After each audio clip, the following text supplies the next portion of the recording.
A maioria das pessoas planeja sobre como escapar à dor de ontem e evitar a dor do amanhã. Em vez de tentar escapar ao sofrimento, os sábios orientais dedicaram-se a diagnosticar o sofrimento de modo como os médicos diagnosticam as doenças. Nas tradições védicas da Índia antiga, 5 causas principais foram relacionadas ao sofrimento e à infelicidade que ele causa. Primeira, não saber qual é a sua verdadeira identidade. Segunda, apegar-se à ideia de permanência em um mundo que é por natureza impermanente. Terceira, medo de mudanças. Quarta, identificar-se com a alucinação socialmente induzida chamada ego. Quinta, medo da morte. A vida mudou drasticamente com o passar dos séculos, mas as origens do sofrimento não. Então, até que as solucionemos, até mesmo as drogas mais poderosas, a educação mais amorosa e os esforços mais abnegados para fazer os outros felizes não funcionarão de fato. A fórmula da felicidade não leva em conta as doenças reais da existência humana. Estar vivo é ter medo de mudanças, apegar-se ao ego e suas falsas promessas e temer a chegada da morte. Nós questionamos de maneira confusa a pergunta mais simples e básica: quem sou eu? O processo que leva à iluminação é gradual e requer paciência. E felizmente, o simples fato de buscá-la rende frutos aqui e agora. Qualquer passo que você dê na direção da essência de sua consciência, seu estado fundamental, seu eu verdadeiro, destrói algumas causas de infelicidade na sua vida.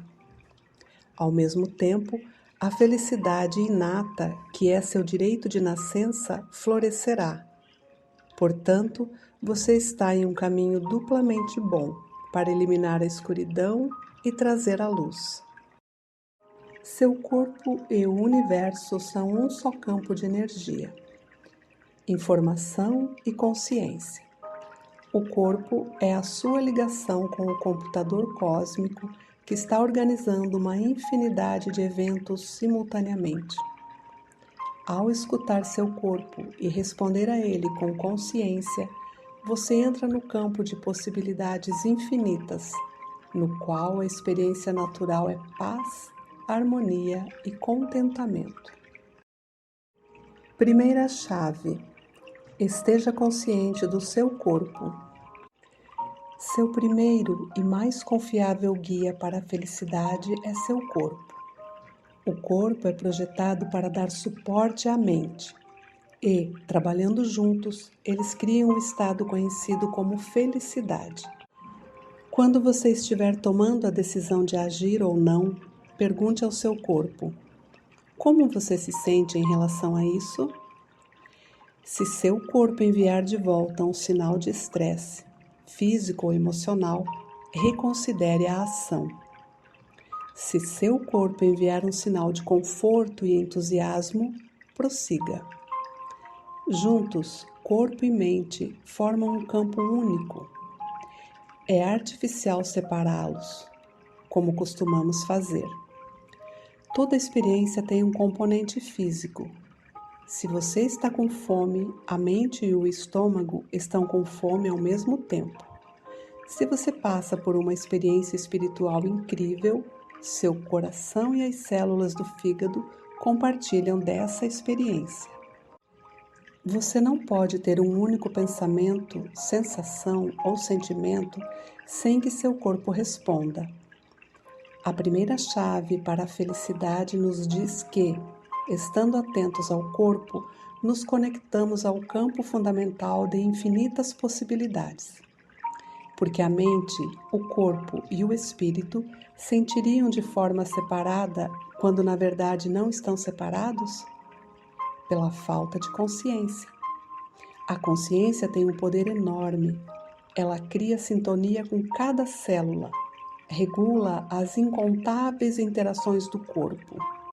A consciência é o agente invisível, silencioso, que deixa seu corpo saber o que sua mente está pensando e, ao mesmo tempo, dá retorno do corpo para que a mente se sinta apoiada e compreendida.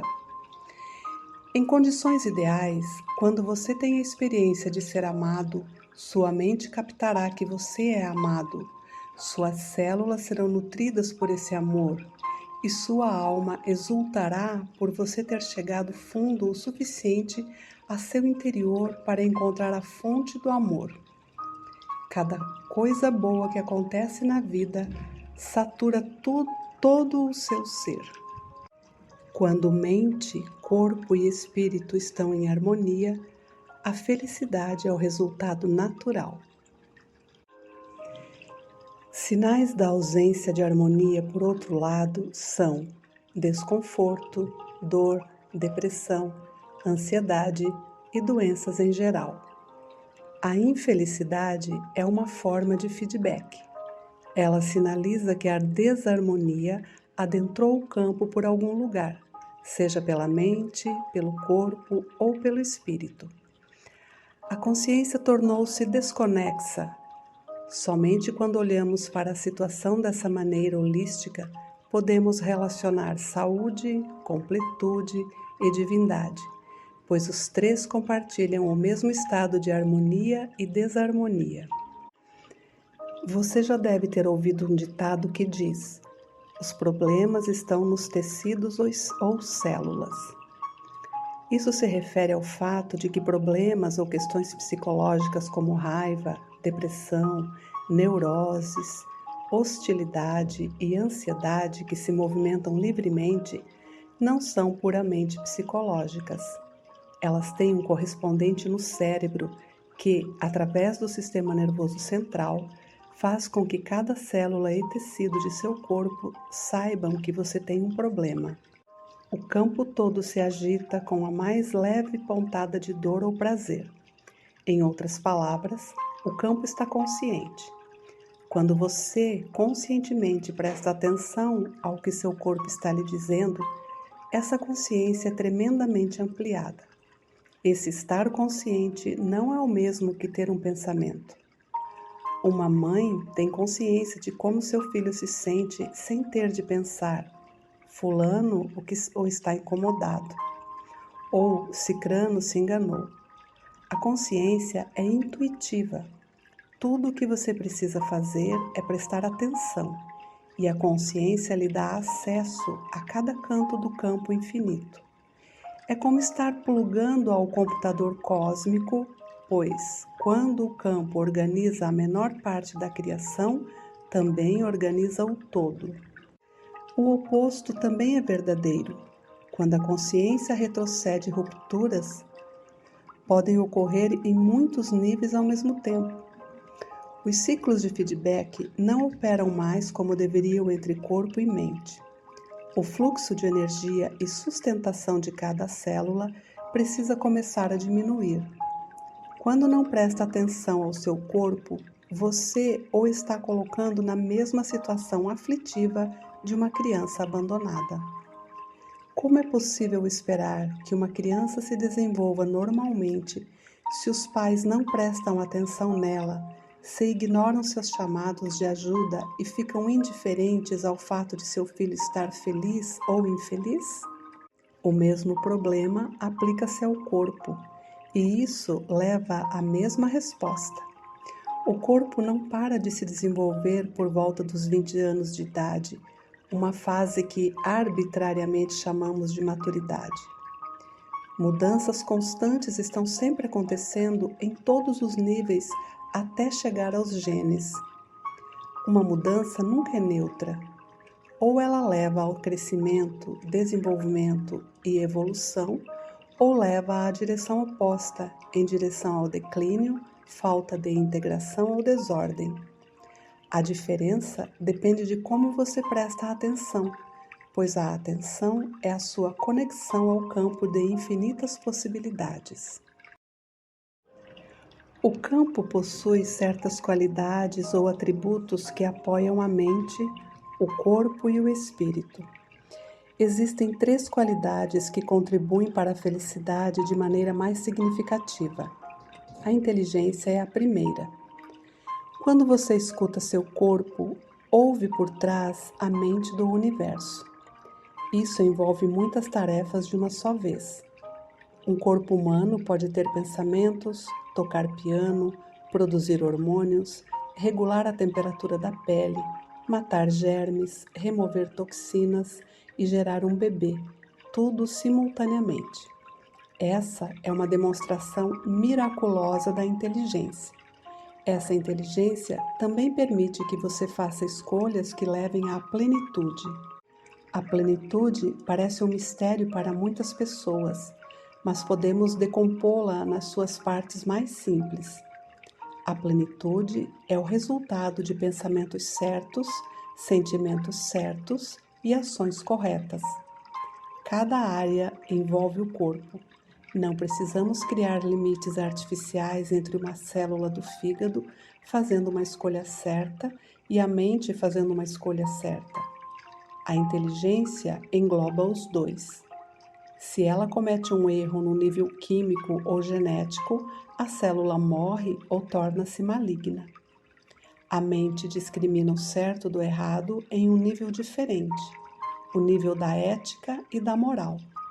As emoções têm seu próprio nível, discriminando entre sentimentos acalentadores e tóxicos ou entre relacionamentos calorosos ou prejudiciais. Quando você está conscientemente atento ao seu corpo e ao que ele está lhe dizendo, a qualidade da inteligência é amplificada. Seu alcance é infinito. Enquanto o corpo humano desempenha inúmeros processos físicos, ele acompanha o movimento das estrelas e planetas, pois seus ritos biológicos são, na verdade, a sinfonia de todo o universo. É por isso que o chamamos de universo, um verso, uma canção. O segundo atributo do campo é a criatividade. A criatividade mantém o fluxo da vida revigorado e novo. Ela previne a inércia, dissipa hábitos. Durante uma boa parte do tempo, o corpo parece estar preso à rotina. Uma respiração é igual a outra, uma batida do coração repete a ação que veio antes.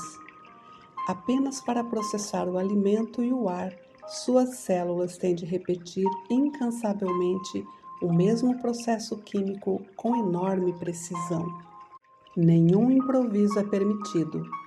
Mas, de forma miraculosa, o corpo também possui completa flexibilidade para adaptar-se a novas situações. Quando você decide fazer algo novo, ter um bebê, correr uma maratona ou escalar uma montanha, bilhões de células adaptam-se a essa nova intenção. Essa flexibilidade não é mecânica. Não é como seu carro acelerando porque você pisou no acelerador. Ao contrário, seu corpo se adapta de maneira criativa. Você pode observar isso percebendo a forma criativa como pensa e fala. 2 pensamentos não precisam ser necessariamente parecidos. Não existe a exigência de 2 frases que tenham as mesmas palavras. O cérebro demonstra um padrão de atividade neural que associa qualquer pensamento ou frase, mesmo que aquele pensamento ou frase nunca tenha aparecido na história do universo. A antiga tradição védica da Índia identificou a criatividade com Ananda, ou bem-aventurança. A bem-aventurança é normalmente descrita como uma alegria intensa, mas as células possuem alegria própria na forma de vitalidade, fluidez e dinamismo infinito. Estar consciente é estar em estado de graça. Quando você está nesse estado, tudo parece possível. Seu corpo não é mais um fardo, você se sente leve como o ar. Nada é velho ou insípido. Em vez disso, seu potencial criativo entra em ignição. A criatividade depende de sua capacidade constante em se renovar, e essa capacidade tem sua base na alegria. Você não tem de se forçar a ser feliz. Você não conseguiria se tentasse, mas pode se esforçar para ser consciente. A bem-aventurança nasce da consciência, que é por natureza cheia de vida, alerta, efervescente e exultante. A ausência dessas coisas pode ser corrigida simplesmente acessando uma consciência mais profunda. O terceiro atributo do campo é o poder. Embora as células operem em nível microscópico, possuem o poder de sobreviver, multiplicar-se e se desenvolver em ambientes onde cadeias inteiras de montanhas sofrem desgaste e oceanos antigos e vastos secam. Poder não significa agressão. O poder que não é visto ou sentido é o maior poder de todos. Ele organiza trilhões de células em um organismo que opera em harmonia. Ele é a defesa contra cada vírus e germe que poderia causar danos ao corpo e monitora irrupções de câncer dentro do corpo propriamente dito. Mais uma vez, é totalmente artificial colocar limites nesse atributo do campo. A mente, o campo e o espírito expressam poder à sua própria maneira. A mente expressa poder através da atenção e intenção, transformando filetes de pensamento em realizações externas. O corpo expressa poder através da força física e resistência, mas também através da organização de processos infinitos em todo o coerente. O espírito expressa poder transformando o potencial puro em realidade. Na tradição indiana, o poder espiritual chamado Shakti é o mais importante. Quando alguém possui Shakti, pode transformar o invisível em algo visível. O que foi imaginado se manifesta como realidade. Não há obstáculos entre o desejo e a realização. O Shakti não é místico, é uma qualidade inata da consciência, sem a qual as moléculas invisíveis de oxigênio ficariam à deriva na atmosfera. Ponha em uso a consciência e essas mesmas moléculas levarão vida a cada célula do corpo. De maneira mais profunda, o Shakti lhe permitirá ser um co-criador do universo. Você não é um observador passivo no cosmo. O universo inteiro está se expressando através de você neste exato minuto.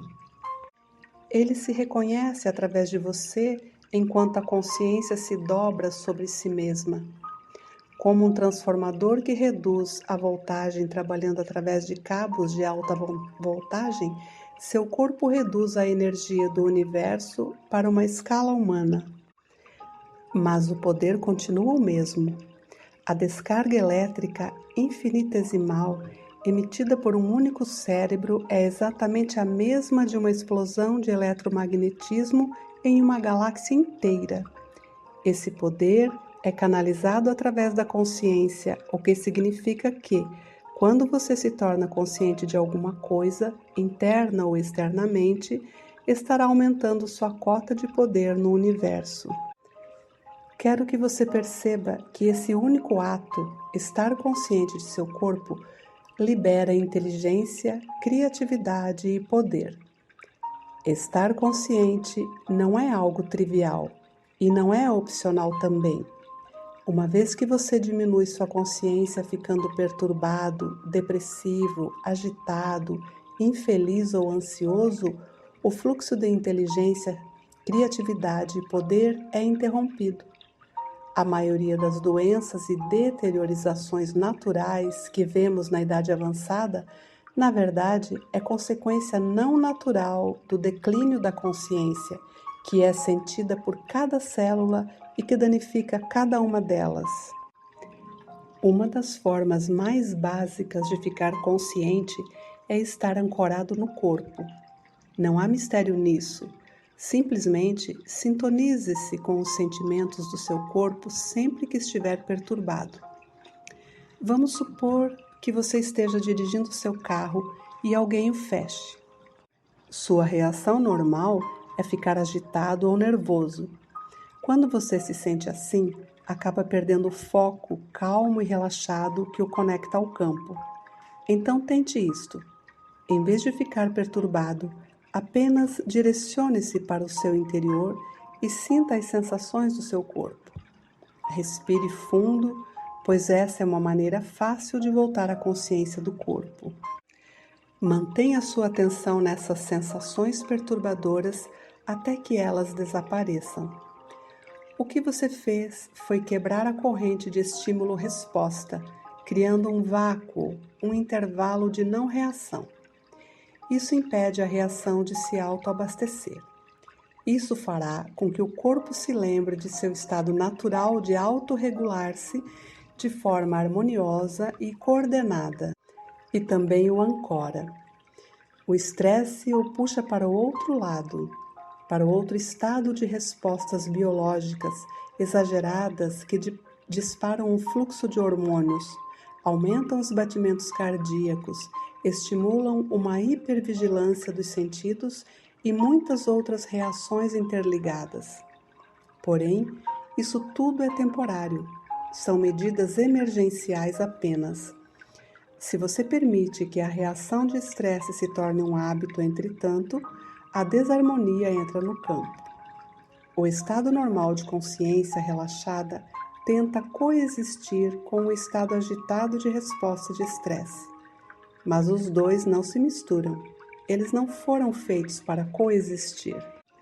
Sempre que você estiver perturbado, arrasado, estressado ou ofuscado, existe uma tendência de fugir. Negação é uma forma de fuga. Sobrecarregar-se com muito trabalho é um escape. Alterar sua mente com drogas e álcool é um escape. O que tudo isso tem em comum é a ausência de consciência. Você se anestesia ou desvia sua atenção sob a falsa crença de que estar consciente demais apenas aumentará sua dor. Na realidade, o oposto acontece. A consciência cura porque a consciência é verdadeiramente completa, e a cura é basicamente um retorno à completude. A ciência está apenas começando a entender o fenômeno da cura. Há milhões de anos, nossos corpos evoluíram para regular milhares de processos microscópicos simultaneamente. A doença ocorre quando o corpo se esquece de como fazer sua autorregulagem. A cura ocorre quando o corpo se lembra disso. Você pode estar exposto à bactéria pneumococo, por exemplo, mas a simples exposição não é suficiente para criar a infecção. Você não contrairá a pneumonia se seu corpo souber como produzir o anticorpo apropriado, e essa habilidade, basicamente, vem da consciência. Seu sistema imunológico reconhece o invasor, identifica-o e faz a intervenção apropriada. Esses são todos atos conscientes. A cura, portanto, não pode ser compreendida a menos que a mente esteja tão plenamente consciente quanto o corpo. Na medicina, isolamos o sistema nervoso, o sistema endócrino, o sistema cardiovascular, mas ignoramos o sistema de cura. Ele é invisível, inclui cada parte do corpo e responde ao filete invisível do pensamento e do sentimento. Ainda que nada seja mais inteligente, criativo e poderoso quanto o sistema de cura, continuamos a ignorá-lo. A cura deveria ser tão constante quanto respirar, e não um processo isolado de defesa de doenças. A cura deveria significar comunicação constante com o campo. Nós já cobrimos o passo mais importante, torná-lo consciente das sensações do seu corpo. A outra coisa que você pode fazer é começar a ficar consciente do campo que unifica tudo de forma invisível. Como isso pode ser feito? Normalmente você focaliza em coisas, pessoas e eventos, todo tipo de evento externo. Em vez disso, tente olhar para os espaços entre as coisas. Se você estiver olhando para uma pessoa, mude sua atenção para o espaço entre vocês dois. O campo existe onde pensamos que não há nada, no espaço entre os pensamentos, no espaço entre os objetos, no espaço entre as respirações, no espaço entre os movimentos. Tudo é o mesmo espaço, mas o que chamamos de nada é falta de consciência. Se você estiver consciente, o espaço estará completo, rico, dinâmico. É o campo de potencial puro, a região desconhecida da qual o momento seguinte e tudo o que há nele emergirá. O espaço é sempre calmo, portanto, quando você traz sua atenção para o espaço, tranquiliza sua mente. Ao mesmo tempo, seu corpo pode começar a libertar a frustração, a tensão e os resíduos de estresse passados que estavam armazenados. Nesse estado de profundo relaxamento, a cura torna-se mais ativa. Seu corpo precisa liberar a energia que está presa e emoções, memórias e traumas obsoletos. Em condições ideais, você não identificaria com essas influências negativas. Você não se prenderia a elas ou lhes acrescentaria mais energia. No entanto, todos nós o fazemos. Impedimos o corpo de relaxar ao constantemente colocar demandas excessivas nele, tanto consciente quanto inconscientemente. Se você não acha que seu corpo está operando sob o peso dessas demandas, isso pode ser facilmente comprovado. Apenas relaxe, sente-se calmamente e diga a seu corpo que ele pode fazer qualquer coisa de que tenha vontade. Uma das seguintes coisas provavelmente acontecerá: suspiros profundos, sonolência, uma avalanche de memórias ou pensamentos, sensações físicas inesperadas, geralmente desconforto ou tensão, emoções espontâneas, talvez lágrimas e uma sensação de alívio. Esses são sinais do seu corpo de que ele precisa de espaço para se curar e se renovar. Se o seu corpo estiver hoje em um estado natural de autocura, sem resistência, a experiência produzirá o efeito oposto. Se você se sentar calmamente e disser a ele para fazer o que tiver vontade, uma ou mais das seguintes reações irão acontecer: uma sensação de profunda tranquilidade e paz, um leve entusiasmo, leveza, uma alegria borbulhante, porém leve, e uma sensação de admiração pelo desconhecido que está olhando através da máscara do material da existência. Em outras palavras, quando seu corpo está no estado natural, você está experimentando a felicidade. Quando você está feliz em um nível que não necessita de esforço, você recobrará a memória de quem é na realidade. Sua consciência está plena, porque em todas as células há um estado de conhecimento, de contentamento e a certeza da imortalidade. Na Índia, chamamos isso de Sat Chit Ananda, ou a consciência da eterna felicidade. Nesse estado do ser, seu corpo se cura simplesmente por se conhecer. O que ele conhece? Que os maiores atributos do divino, onisciência, onipotência e onipresença, são, na verdade, as coisas mais simples da vida.